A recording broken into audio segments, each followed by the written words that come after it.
When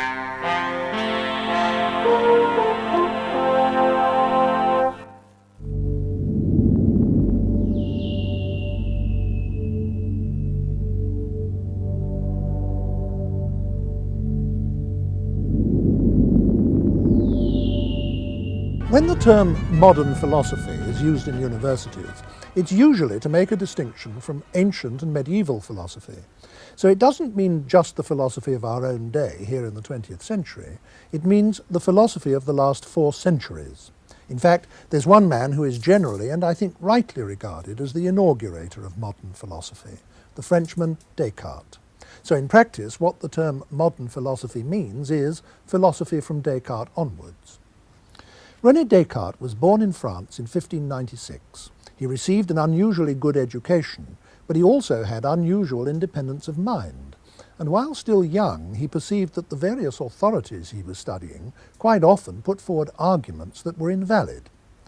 As a young man, he became a soldier and travelled widely in Europe, though without seeing any fighting.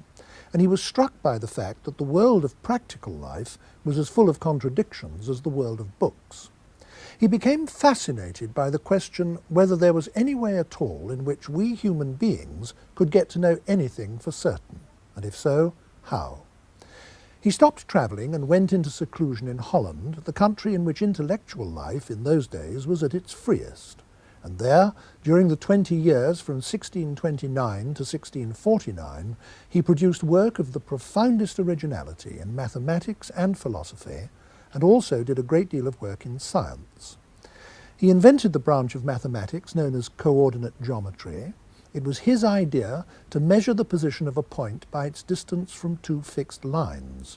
So every time we look at a graph, we are looking at something invented by Descartes.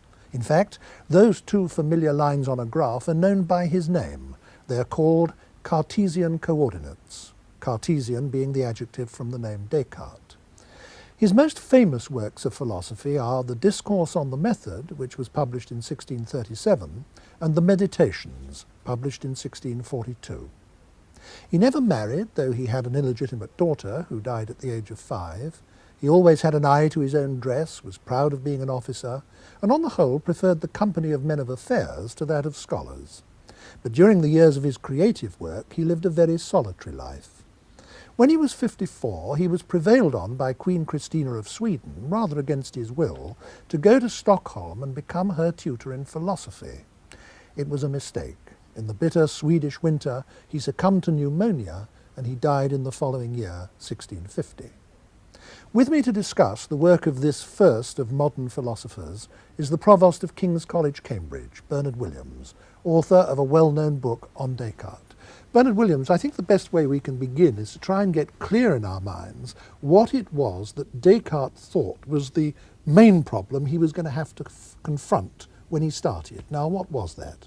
I think he'd been impressed by the education you referred to and his experience of the life around him, with the idea that there was no certain way of acquiring knowledge. It looked as if there were some sorts of knowledge around, but there was no reliable method by which people could advance knowledge. I think it's very important to put it in a historical context that one realizes that science in our sense really didn't exist. I mean, the concept of science in our sense as an organized international enterprise with research methods and laboratories and all that simply didn't exist. And there was room for an enormous range of opinions about what chances there might be of ever being on a science, of there being a science. I mean, on the one hand, there were people, and perfectly sensible people, who thought that if you just found the right fundamental method, you could solve all the fundamental problems of understanding nature in a very short while. For instance, Francis Bacon, the English statesman, thought that you'd be able to get everything on the right road in a very brief period. On the other hand, there were people, sceptical people, who thought you couldn't find any knowledge at all, that there wasn't going to be any knowledge, that everything was up for grabs, as it were. I think one particular reason, it's quite important actually, why there was so much scepticism around, was actually a result of the religious Reformation. That after the religious Reformation, there were all sorts of claims made about how you found out religious truth, and they all conflicted with one another, and there was no way of deciding between them. And that gave rise to a tremendous amount of controversy, in which people said, enemies of all religions said, well, there simply isn't a way of solving any of these questions. All these people disagree with each other, you can't put it on a foundation. And then religious people, sort of reacting against that, in turn said, well, religion's no different in this from anything else. There isn't a way of putting anything on a firm foundation. So that scepticism was quite an important current in the intellectual climate of Descartes' time, coexisting in an odd way with very extravagant hopes of what science might be able to do, and, for instance, might be able to do for mankind through what we would now call technology. For instance, there were great hopes that there could be a scientific medicine and a scientific industry and so on, but nobody quite knew how to do it. For a fundamental innovator like Descartes, the institutional setup must have presented problems too, mustn't it? I mean, almost every serious institution of learning or study or teaching was in the hands of an authoritarian church whose own intellectual leaders were for the most part in thrall to ancient authorities. That is certainly true. Of course, there were many different religious influences, as we just said. I mean, that one effect of the Reformation had been that some seats of learning had more of a Protestant complexion, while obviously those in Descartes' own Paris had a Catholic complexion and so on. But of course the point you mentioned about authority is very important. Although there had been a good deal of research into what we would now call mechanics or kind of mathematical physics in the Middle Ages, and we shouldn't forget that fact, a great deal of what would go by the way of being science was actually in the form of commentary on ancient books, above all, though not exclusively those of Aristotle. And one thing that Descartes and others of his generation absolutely knew was that historical authority was not the same thing as it were, first-order research or inquiry. So in other words, what one can say is that Descartes, in starting out on his famous search for certain knowledge, was really looking for a way of moving forward from the situation that you've just outlined. I mean, he was looking for a research program, as we might say in modern parlance, and prior to that, a research method. Yes, I think that's perfectly correct description of the situation. It's very important as one further fact which conditions all of his work and which one finds as a thread through it, was that science was not conceived as a shared or joint or organised enterprise as it is now. For us, it's just taken for granted that science means scientists. There are a lot of people and they communicate with each other, and there's a division of labour, it's a division of intellectual labour. At that time, in the first half of the 17th century, it was still a reasonable project for one man to have the idea that he could lay the foundations of all future science. And Descartes, who did really fundamentally believe that, it was not, as it were, a piece of megalomaniac insanity on his part, as it would be in the modern world for anybody to have that idea. Now, in my introduction to this discussion, I said that Descartes became fascinated by the question of whether there was anything that we could know for certain. Yes. He was clear from the outset, wasn't he, that certainty and truth are not the same thing, and that to put it at its uttermost crudity, certainty is a state of mind. Truth relates to the way things are out there in the world. Yeah. But he seems to have thought that you could only know that you got the truth, so to speak, if you also had grounds for certainty. So that his method was not only going to have to be one which delivered the goods in the form of worthwhile conclusions, but also gave him a way of defending them against sceptical arguments. So now, how did he go about meeting that double-barrel requirement? Well, Descartes had a set of conditions on inquiry, and some of them were just sort of sensible rules about dividing questions up into handleable amounts, trying to get your ideas clear and things like that. But it had got this very characteristic and important rule for him that you shouldn't accept as true anything about which you could entertain the slightest doubt. Now, of course, as you said, on the face of it, that isn't an immediately sensible rule, because in ordinary life we're constantly seeking true beliefs about things, but we don't necessarily want to make those beliefs as certain as possible. For one thing, we'd have to invest too much effort into making the ultimately certain beliefs all the time.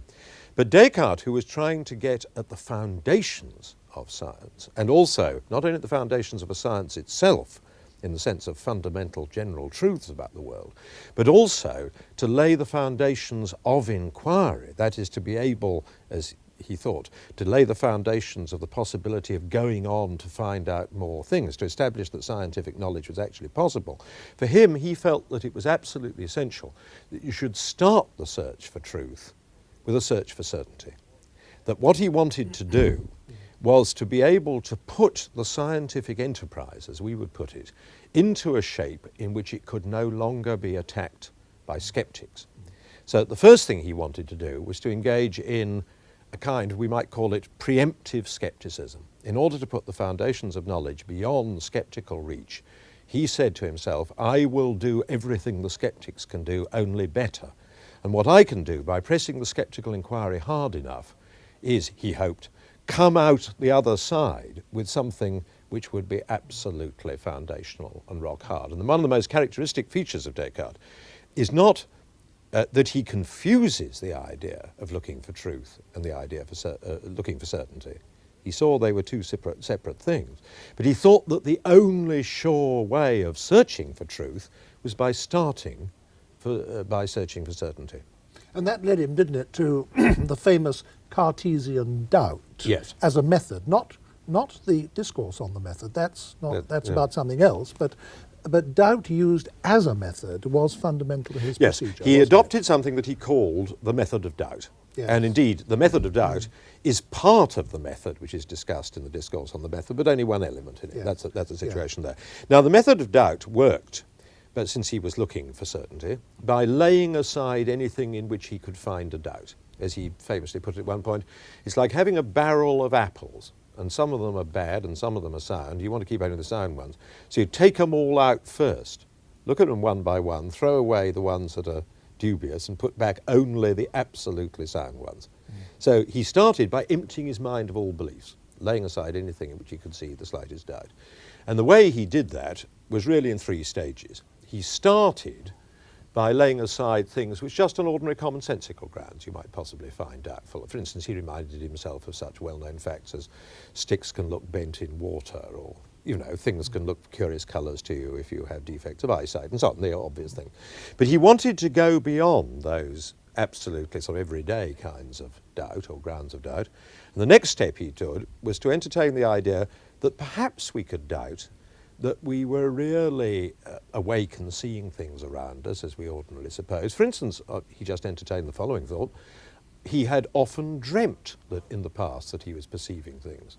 While he was dreaming, at the time he was dreaming, he thought, just as he does now, that he was seeing people or tables or whatever around him. But of course he woke up and found that was all an illusion.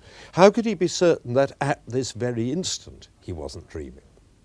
Well, that's an unnerving kind of sceptical consideration. It had been used by skeptics before, but he gave it an orderly and settled place in his inquiry. Now, of course, the dream doubt, the doubt based on the dream, does depend upon knowing something. It depends upon knowing that in the past you've sometimes woken up and found you were dreaming. Yeah. I mean, it depends on the idea that you know something about the world. For instance, that sometimes you sleep, sometimes you wake, sometimes you dream, and so on. He then took another step. He said, I will go to the most extreme doubt possible. I will imagine the idea of a malign spirit, a sort of evil spirit, a malicious demon, as it's sometimes called in the literature, whose sole intent is to deceive me as much as he can. And then I put myself the following question. Suppose there were such a spirit, is there anything he couldn't mislead me about? And this is, of course, a pure thought experiment. It's an abstract thought experiment. We must emphasize that Descartes never meant this philosophical doubt to be a tool for everyday living. He makes that point over and over again. The method of doubt, and particularly the fantasy or model of the evil spirit, is used only as a form of intellectual critique in order to winnow out his beliefs and see whether some are more certain than others. And of course, the ultimate purpose for his long-range strategy of winnowing away everything that he can possibly, in any imaginable circumstances, doubt, yes, is to find rock-hard, indubitable propositions which can then function as the premises for arguments. Absolutely Isn't that right. so? Well, as two things. I mean, he certainly wants to find rock-hard, indubitable propositions. That's to say that propositions which, in some sense, which of course requires bit of inquiry into what exactly is, cannot be doubted, which in some sense cannot be doubted, which will resist the doubt. He wants them in part as premises of arguments. He also wants them in some rather more general role as to provide a kind of background which will validate the methods of inquiry I was referring to before, and we perhaps can say something about how that works, yes. But now, after peeling away all imaginably doubtable propositions, what are the utterly indubitable ones that he finally arrived at? Well, the famous thing that he arrived at, what some French commentators call the turning point of the doubt, that's where the doubt has got to the end and it does a U-turn, and he starts coming back again, constructing knowledge again. The point at which it stopped was the reflection that he was himself engaged in thinking.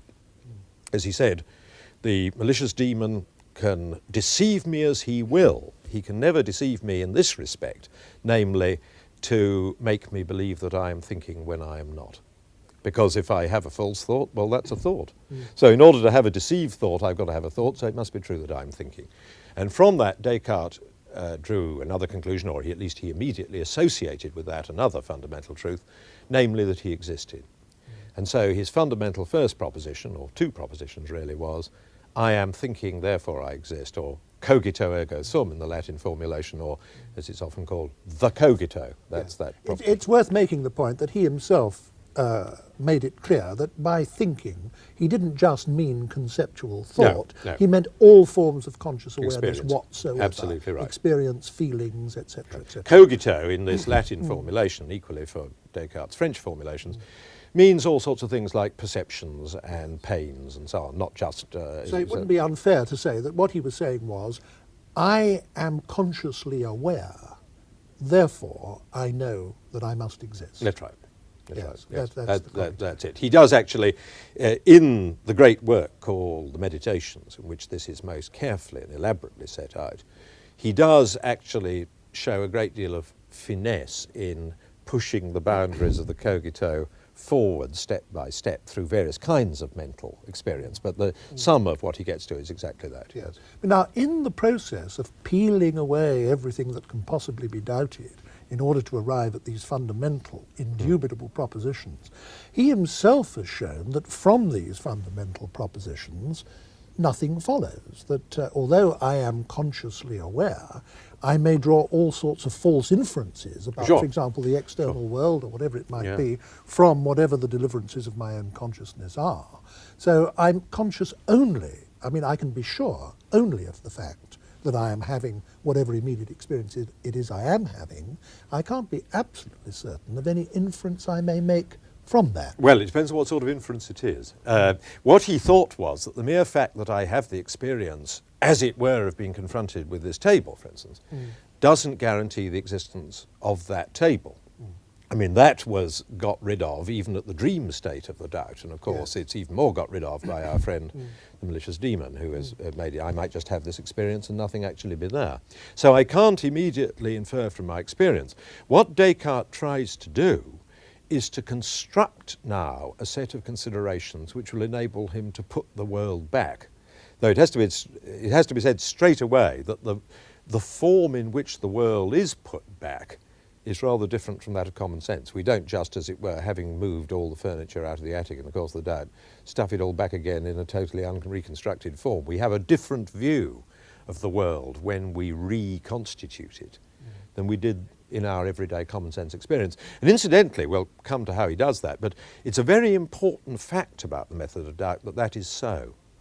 It's extremely important because sometimes people talk about Descartes' doubt as if all he did, he had a kind of gratuitous doubt and then sort of put the whole world back again afterwards. But it's very important that not only does he put it back for very special reasons, but that what he puts back has actually been subtly modified by an intellectual critique of how we can know things. Yes. But now how he puts it back is the question. Yes, I was going to question. say, the point that I'm concerned to get at now is that he seems, in arriving at his indubitable propositions, to have painted himself into a corner.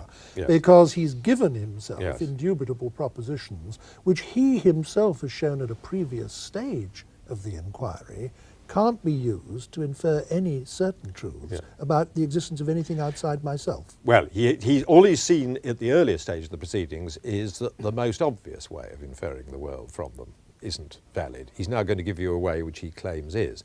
Now, of course, some people think that this actually is a bit of a conjuring trick and that he actually tries to get himself out of the corner into which he's painted by the well-known hero of the thriller novel. You know, likely he threw off his bonds. But, I mean, this is how it works. Now, having, as you rightly say, got to the point at which it is only the contents of his consciousness which he is acquainted with. There's nothing else available to him. It's obvious if he's going to put the world back, he's got to do it entirely out of the contents of his consciousness. So he's got to find something in the contents of his consciousness which leads outside himself. And he claims that what this is the idea of God. He discovers among the contents of his consciousness the conception of God. And he argues that this is unique among all the ideas that he has, among all the things that are in his mind. This alone is such that the mere fact that he has this idea proves that there is really something corresponding to it. That is to say, there really is a God. That's a very difficult one for many modern readers to swallow, Yes. isn't it? Of Yeah. course. In fact, he has two different arguments, both of which he uses in the Meditations for doing this. One is an old medieval argument called the ontological argument, which is, I think, perhaps we needn't spend time on. That is a kind of logical puzzle, I think, a metaphysical puzzle, but it's much less characteristic of Descartes. The one that's really characteristic of Descartes is the argument which says, I have this idea in my mind, but I see an absolutely intuitive necessary principle, which is the lesser cannot give rise to the greater. The lesser cannot be the cause of the greater. Now, my idea of God is the idea of an infinite thing. And although it's only an idea in itself, it's nevertheless the idea of an infinite thing. It involves the idea that I can conceive an infinite being. But no finite creature, as I know myself to be, could possibly have given rise to such an idea, the idea of an infinite being. It could only have been implanted in me by God himself, as he memorably puts it at one point, as the mark of the maker on his work. God, as it were, signed me by leaving in this infinite idea of God himself. When I reflect that the lesser cannot give rise to the greater in this way, I realize that since I have this idea of God, it can only be because there actually is a God who has created me. So he's then put in the position of founding our knowledge of the external world That's right. on a belief in the self-evidentness of the existence That's of right. God. It's absolutely central. Yes. The next bit then goes that it works like this. He then says, the things I know about this God, I know that he exists, I know that he's omnipotent, I know that he created me, and I know that he is benevolent. These are, of course, all traditional Christian beliefs. And because God created me and is benevolent, he is concerned as much with my intellectual welfare as with my moral welfare. And what that means is that if I do my bit, and that's very important, and I clarify my ideas as much as I should, and I don't assent precipitately to things I haven't thought out properly, if I do my bit in that sense, then God will validate the things which I am then very strongly disposed to believe. Now, I find that however much criticism I make of my ideas, however carefully I think out what is involved in my beliefs about the physical world and all that kind of thing, although I can suspend judgment in the doubt, I wouldn't have got to this point if I couldn't, although I can suspend judgment in this doubt, I do have a very strong tendency to believe that there is a material world there. And since I have this disposition, I've done everything in my power to make sure that my beliefs are not founded on error. Then God will, at the end, as it were, make sure that I am not fundamentally and systematically mistaken. That is, there is such a world. So, in other words, by ending up arguing in effect that the world of science is given to us by a God whose existence is self-evident and whose benevolence is self-evident, he's, so to speak, not so much answered the skeptics about science as jumped over them, and he's bypassed them. Well, what somehow. he says is that it's absolutely essential to his position that he believes that these arguments that involve God will be assented to by any person of good faith who concentrates on them enough. That's absolutely essential. He cannot accept, it would ruin his whole position if you accepted the idea that whether you believe in God is a matter of cultural or psychological upbringing and perfectly sensible people can disagree about whether there's a God or not, however hard they think about it. It is essential to Descartes that to deny the existence of God confronted with these arguments is as perverse and as totally in bad faith as it would be to deny that twice 2 is 4. And therefore the idea is that if you lead the skeptic properly through it, and the skeptic is an honest man and is not just mouthing words or trying to impress, and you put these proofs before him, he must at the end assent. Now, people have not done this because they haven't thought hard enough, they haven't split it into, they haven't done it in an orderly manner. A lot of the skeptics are in fact fakes who simply go around making a rhetorical position, don't really think about it. But if you're in good faith and think hard enough about it, then you will come to see this truth. And then you cannot consistently deny the existence of the external world. That's what he believed. Now, one very important outcome which this set of arguments had was that of positing a world which consists fundamentally of two different sorts of entity. There's the external world, which is, as it were, given to me by a God on whom I can rely. But there's me, who is observing this external world. And he made a great point, again, in this earlier stage of the argument, when he's stripping away all the propositions that he can possibly doubt, of saying that when he's considering himself and the nature of his self, he can even imagine himself existing without a body. That's right. Absolutely. But he can't imagine himself not having the thinking awareness. No, that's the point about the I am thinking being indubitable. Right. Yes, that's right. So one consequence of that is that you get a world posited which consists on the one hand of thinking entities which are locationless and substanceless, and a world, a material world, which this thinking entity is thinking about or observing. And it's a world of observer and observed, mind and matter, spirit and material, which has become built into the whole Western way of looking at things. That's absolutely right. Yes. But now, Descartes' ultimate aim from the beginning has been to establish the project of science, or of what we would call science. That's it. The project of what we would call science.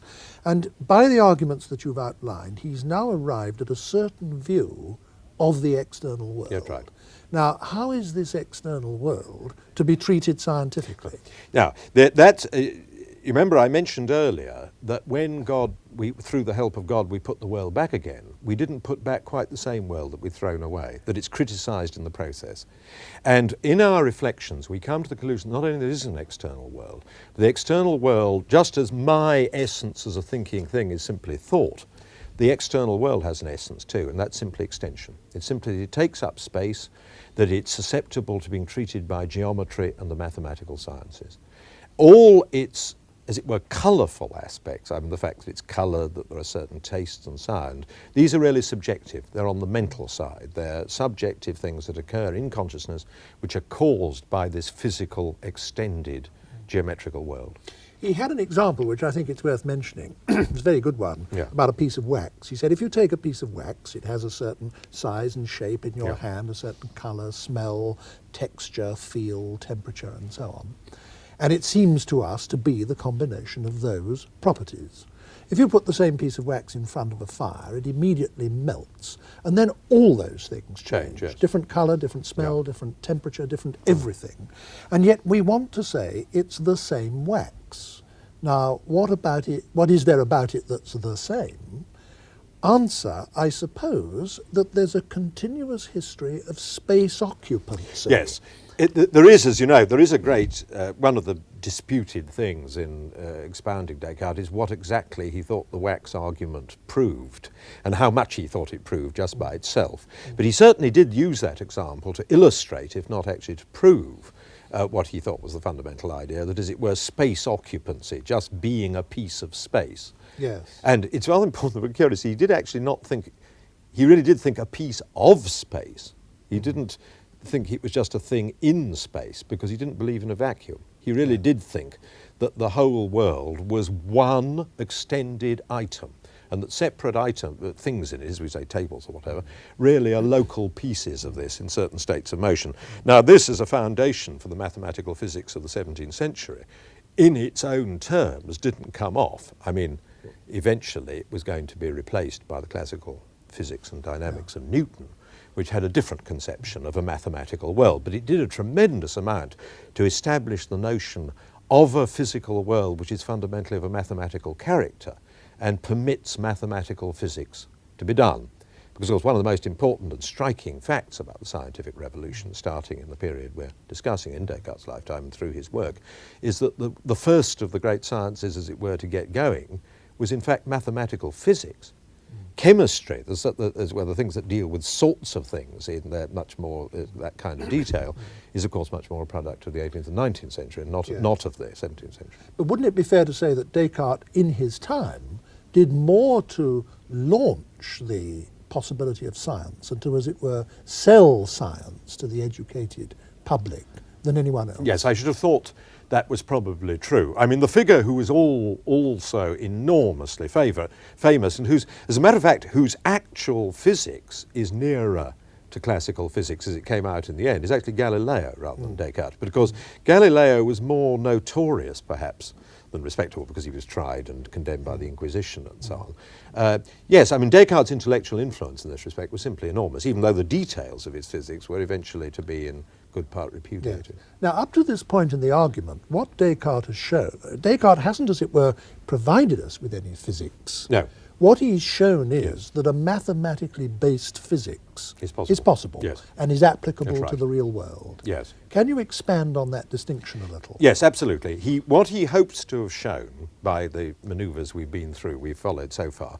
is that, as it were, the world is so constructed that man is capable of knowing about it. I mean, in that sense, man and the world are made for each other by God. There is still a teleological thing at the end in God, even though, of course, man in his essence is not actually part of nature, because man is this immaterial intellectual substance which isn't part of the natural thing. Man is not part of nature in that sense, but he is, as it were, his intellection is quite well adjusted to it. And that means we can conduct a mathematical physics above all. Now, Descartes thought that some of the fundamental principles of physics could themselves be known by what we would call philosophical reflection. He thought in particular we could know by such reflection that every physics had to have a conservation law. There had to be something that was conserved. We talk about the conservation of energy, the conservation of force, and so on. Descartes... The indestructibility of matter, yes, as it used to be. As it used to be thought, but of course now we know the equivalence of matter and energy, so exactly. through atomic reactions and so on. Now, Descartes actually picked on the quantity that was conserved, something which wasn't what was conserved, and indeed, in terms of classical physics, later, is not even well defined. But the idea was there, and that was a priori. It was to be known by reflection. Further details of the laws of physics he thought required investigation, and in particular how the world was actually laid out, how different patterns of motion were to be found in it, he thought was a matter for experimental inquiry. Now, this is quite important because Descartes is rightly said to be a rationalist philosopher. That is, that he thinks that fundamental properties of the world and of the mind and so on can be discovered by reflection, by a kind of philosophical reflection. And he does not think that everything is just derived from experience or experimental thing. It's sometimes supposed that he was such a strong rationalist that he thought that the whole of science was to be deduced by purely kind of mathematical or logical reasoning from metaphysics, that if I sat and thought hard enough about the cogito and God and matter and all that, I'd arrive with the whole of science. He thought no such thing. In fact, he's absolutely consistent always in saying that experiments are necessary to distinguish between some ways of explaining nature and others. You can build different models. This is very modern aspect of his thought. You can build or construct different intellectual models of the world within his laws. Experiment is needed to discover which are truly there. Yes. And is experiment seen by him as designed to test the answers or to give us the material for the premises to our argument? It's designed for a number of different things, actually, but really the following, that if you take the fundamental laws of nature, the principles on which matter moves, there are a lot of different mechanisms you could imagine which would produce superficially the same effect. You then make differential experiments. You then arrange a setup in which one thing will happen if one model is what's really there, and it won't if another is. And so you select between models.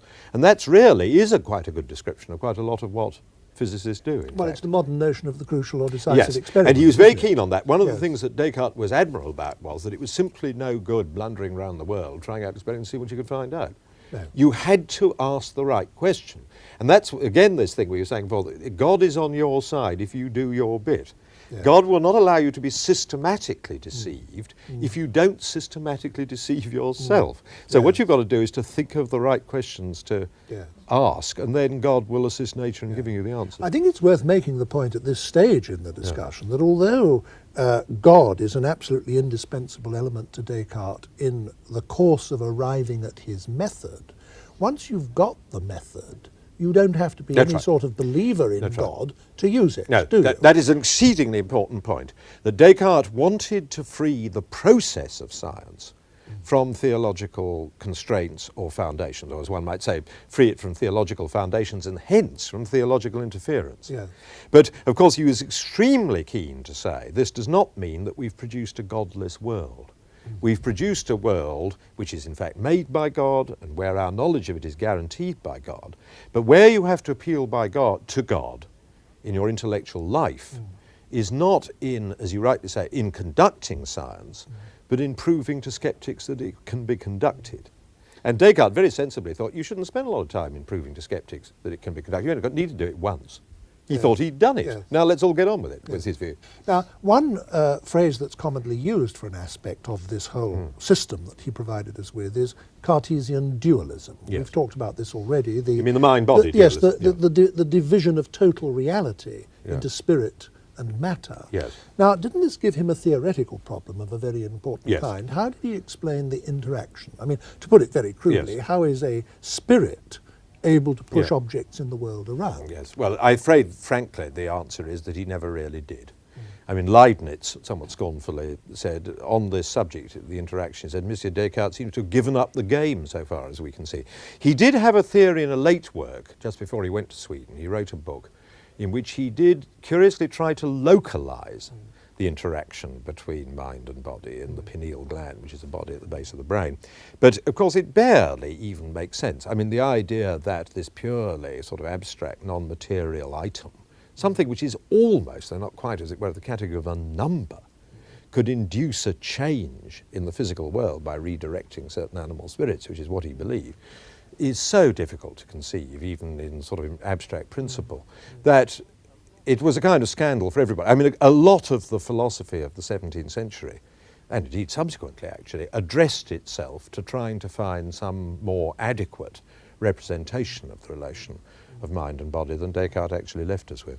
Nevertheless, some form of Cartesian dualism, of distinction between observer and observed, subject and object, got into Western thought for something like 400 years. Well, I think the distinction between subject and object, knower and known, is a distinction which is simply impossible for us to do without. I mean, there are indeed philosophical systems that constantly try to say that we simply have no conception of the known independently of the knower. We make up the whole world and so on. But of course, the trouble about that is that it's very difficult, complete idealism, the idea that everything there is really a product of our minds, is, to put it a little simply, quite difficult to believe. And we all do, and certainly all science does, depend very much on a dualism between the knower and the known, a world which we can know independently of our process of knowing it. What I think very few people now assent to is the absolute dualism between a completely pure mind and the body. The knower has to be seen as, indeed, of course, it was in philosophy earlier than Descartes, for instance, by St. Thomas or by Aristotle. The knower has to be seen as an essentially embodied creature, him or herself, as it were. I mean, and not just as a kind of pure soul. What would you say its main influence on Western philosophy has been? I mean, Descartes' influence has been simply immense, and still is. Well, if we summarise it in one thing, it is that Descartes, and almost Descartes alone, who brought it about, that the centre of Western philosophy for all these centuries has been the theory of knowledge. The idea that philosophy starts from the question, what can I know? Not from the question, just what is there? Or how is the world, but what can I know? And not just what can I know, but what can I know? That is, that it starts from a first personal egocentric question. And it is very important for the structure of Descartes' system. I mentioned right at the beginning that it was possible in his time to think that perhaps science could even essentially be done by one person. But even if you lay that historical context aside, it is a very important part of his enterprise that it is it is autobiographical. It's no accident that his two great works, The Discourse on the Method, and above all the Meditations, are written in the first person. They are works of philosophical self-inquiry. And this first personal and epistemological aspect, that is, an aspect concerned with the theory of knowledge, has been the overwhelming influence of Descartes. Now, given that all the things are wrong with the philosophy that we've touched on, and of course there are more than we have touched on, Yes, of course. and given that the central concern of philosophy has now moved away from the problem of knowledge, which was made central by Descartes, why is the study of Descartes now as valuable to us as it is? I mean, if I may put this problem this question in a personal way, you, Bernard Williams, you spent, as far as I know, almost 20 years of your life working on a book on Descartes. You must have thought this enormous investment of yourself and your life was worth it. Why? I think for two reasons. I mean, let's lay aside the purely case of historical understanding, the role that Descartes has played in getting us into our present situation, where I think that just to know what he said in a little bit of detail is very important, simply to understand who we are and where we've come from. But the reason why I think that this book, when I say this book, above all, I mean the particular book called The Meditations, is a book that one very much, if one's interested in philosophy, wants to read now, is because the path it follows, the path of asking, what do I know, what can I doubt, and so on, is presented in an almost irresistible way. And the point is, it's not an accident that this emphasis in philosophy has been so overwhelmingly important. It isn't that Descartes, just because he was a dazzling stylist or something of that kind, could kind of perform a long-distance mesmerism on the mind of Europe. That isn't the reason. The reason is because he discovered something which is intrinsically compelling. That is, the idea that I can ask myself, well, I have all these beliefs, but how could I get round behind my beliefs to see if they're really true? How could I stand back from my beliefs to see which of them are prejudices, how much room for there is in scepticism? These are really compelling questions, and it needs an enormous amount of philosophical imagination and work to get oneself out of this very natural pattern of reflection. And another very related question, which it comes before you very dramatically in this extraordinarily written book, is not just what can I know, but as we discovered already in the Cogito, what am I? We can imagine ourselves, we have this power of imaginative extraction from our actual circumstances. We can imagine ourselves looking out on the world from a different body. We can imagine looking into a mirror and seeing a different face. And what's important, looking into a mirror, seeing a different face and not being surprised. And this gives us the idea, a very, very powerful idea, that I am independent of the body and the past that I have. And that is an absolutely foundational experience of the Cartesian idea, that I am somehow independent of all these materials. The Cartesian dualism, though once you look at it as it were sideways as a theory, it's immensely difficult to believe for the reasons that we've touched on. It also has the fact that it's almost impossible to resist if you go at it through a certain set of reflections. And I think the set of reflections that Descartes, with unexampled clarity and force, lay before you to lead you down that path, as I think mistaken path, are so not only powerful in themselves, but as it were near to the bone, that it is a prime philosophical task to try and arrive at an understanding of oneself, one's imagination, one's conception of what one might be, that one would free one of that dualistic model. Thank you very much.